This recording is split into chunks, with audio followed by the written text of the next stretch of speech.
여러분 안녕하세요. 매일 10분씩 하루에 2번 집요하게 의학 지식을 파헤치는 지식탐정 김규리입니다. 환절기만 되면 코막힘으로 고생하시는 분들 많으시죠? 코막힘의 원인 도대체 뭐라고 생각하세요? 감기?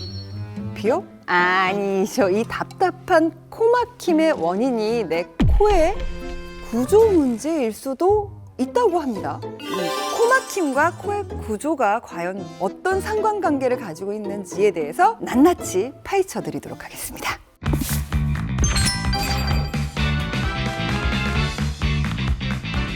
자, 우리의 건강을 책임질 히어로 이비인후과 전문의 김강호 선생님 나오셨습니다. 안녕하세요. 안녕하세요.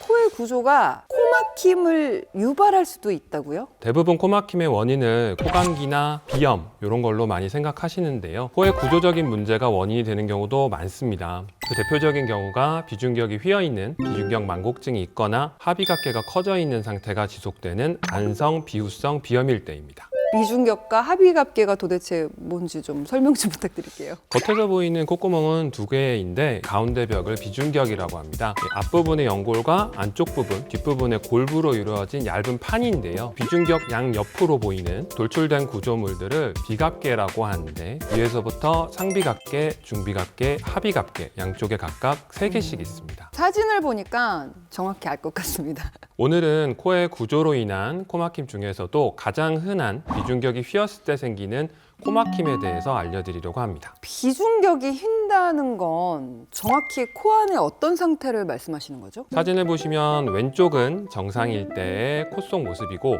오른쪽은 비중격이 휘어있는 모습입니다. 둘 다 오른쪽 코 안을 찍은 건데 다른 네. 점이 보이시나요? 뭔가 오른쪽 사진이 좀 튀어나와 보인다? 돌출이 되어서 합의각기가 닿아 있는 모습이 볼 수 있고 비인간까지 공간이 확보가 되지 않아서 답답하게 느껴지는 것을 알 수 있습니다. 이렇게 비중격이 휘어있는 경우 비강 내에서 공기의 흐름이 와류가 발생하게 되고 그 때문에 코막힘이 생기게 됩니다. 어려서부터 비중격이 휘어있던 분들은 코막힘에 오랫동안 적응이 되어서 본인의 코가 막히는지 모르는 경우도 있습니다. 그런데 비중격은 왜 휘는 거죠?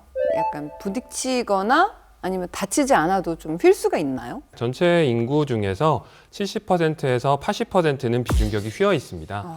선천적으로는 산모의 뱃속에서 눌리거나 출산 시 산도에 눌려서 비중격의 연골이 휘어지는 경우도 있고요. 후천적으로는 갑작스러운 외부 충격이 가해지는 경우, 코 질환이 있어서 장기간 비중격이 압박되는 경우에도 휠 수가 있습니다. 70%에서 80%의 사람들이 대부분인 거잖아요. 근데 네. 대부분이 휘어 있다라고 말씀하시니까 좀 충격적입니다. 그러면 대부분은 그 코막힘이 생기겠네요. 비중격이 휘어 있는 걸 의학적 용어로는 비중격 만곡증이라고 하는데 많은 사람들이 가지고 있는 만큼 비중격이 휘어 있는 상태가 무조건 병이라고 볼 수는 없습니다. 비중격 만곡증을 가지고 계시더라도 증상이 없다면 당연히 치료가 필요하지 않고요. 비중격 만곡증으로 인해서 증상과 병적인 상황이 지속적으로 나타나면 그때는 치료를 고려해 보셔야 됩니다. 나의 비중격이 휘어있는지 휘어있지 않는지 스스로 좀 알아차릴 수 있는, 체크해 볼 수 있는 증상 같은 게 있을까요? 유달리 한쪽 코에서만 코피가 난다거나 코딱지가 생긴다거나 한쪽 코만 유독 막히고 축농증이나 비염의 다른 증상이 없이 코막힘이 만성적으로 있는 경우, 또 심한 코골이, 수면 중 무호흡이 있는 경우, 코 주변에 이유를 알 수 없는 통증이나 두통이 있을 때도 의심해 볼 수 있습니다. 심한 코골이나 수면 무호흡도 증상 중에 하나예요. 수면 중에 코가 막히면 입으로 숨을 쉴 수밖에 없는데 부호흡을 하게 되면 영구개나 목젖을 포함한 구인두 부분에 진동이 촉진돼서 코골이가 생기게 됩니다. 또 코막힘은 구인두 부분에 음압을 증가시키게 돼서 기도의 협착과 수면 중 무호흡을 유발할 수도 있습니다. 방치할 경우에 다른 질환으로 유발을 시킬 수가 있을까요? 오래 방치되면 증상이 악화되고 축농증이나 편두통이 나타날 수 있습니다. 만성적인 코막힘이 지속되면 비염 증상도 악화될 수 있기 때문에 의심이 되신다면 하루빨리 가까운 병원에서 코막힘의 원인이 무엇인지 확인하고 치료하시는 게 가장 중요할 것 같습니다.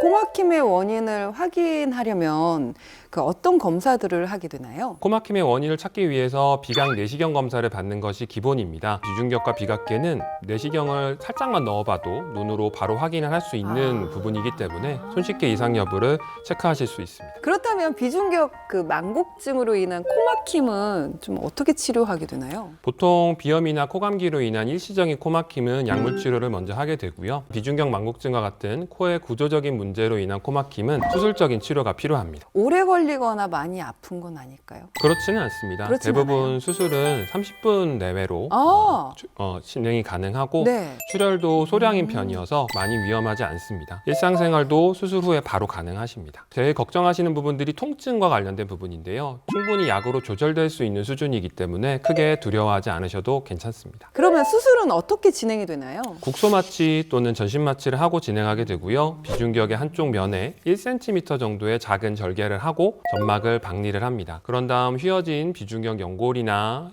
골부 부분을 제거를 하고 필요시 제거된 부위에 연골이나 골편을 다시 넣어주고 양쪽 비강을 막고 마무리하게 됩니다. 일상생활이 금방 가능하다고 하셨잖아요. 수술 후에 특별히 주의해야 될 것들이 있을까요? 1, 2주 정도는 과도한 육체 활동은 피하는 것이 좋고 음주는 안 됩니다.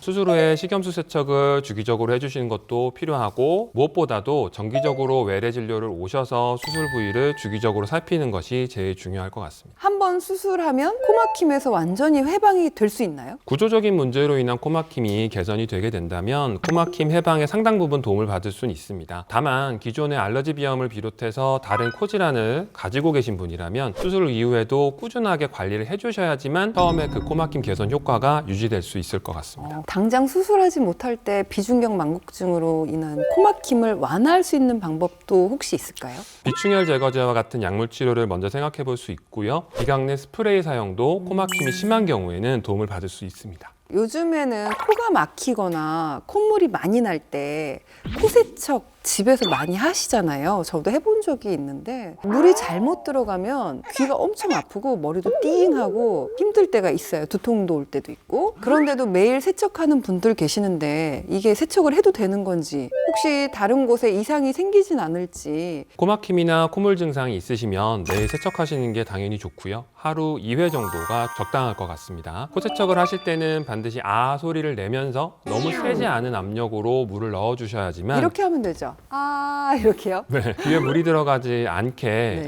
할 수 있고요. 간혹 가다가 일반 수돗물로 그냥 하시는 분들도 있거든요. 네. 샤워하다가 하시거나 세수하다가 하신다는 분들도 계신데 절대 안 됩니다. 물은 생리식염수 농도로 맞추고 적정 온도로 맞춘 다음 하셔야 단순 비염부터 축농증까지 도움을 받으실 수 있습니다.